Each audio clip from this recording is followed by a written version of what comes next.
రావణ లంకలో సిక్కుకున్నవో సీతమ్మ రాజ్యము మూల మూల వెతుకుతున్నాడు రామయ్య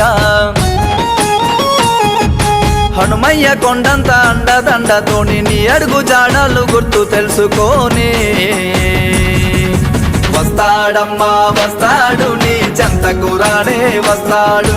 వస్తాడమ్మా వస్తాడు నీ దరికి నీ పతి శ్రీరాముడు యాడ్వకే తల్లి సీతమ్మ ఎవరు లేని ఏకాకివి కాదమ్మా ఎందుకు తల్లి సీతమ్మ గుండె పగిలి దుఃఖించబోకమ్మ రావణ లంకలో సిక్కుకున్నవో సీతమ్మ రాజ్యము మూల మూల వెతుకుతున్నాడు రామయ్య